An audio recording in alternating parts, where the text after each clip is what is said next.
All right, let's make an Osso Buco, which literally translates to bone with a hole in it.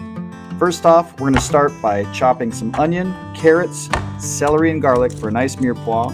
Add some fresh herbs from the garden. Then we have these beautiful beef shanks from our friends at Pure Pastures in Canyon, Texas. We're going to season that with salt, pepper, then dredge it with flour. Then we're going to heat up some Bear & Burton's Wagyu beef tallow to crispen up these nice, beautiful shanks. Once browned on all sides, we'll remove the shanks, add our vegetables, and cook until they're translucent. Salt, pepper, those herbs, a little white wine. Put your shanks back into the Dutch oven and then add a house-made stock. I had chicken stock on hand, so that's what I used.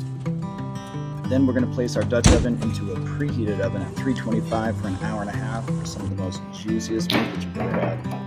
We're going to pair this with a Chenin Blanc from our friends over at Stone Ledge Vineyards in Lampasas, Texas. I mean, there ain't nothing better. Don't forget about that marrow on the inside. It's just that dessert. Bam.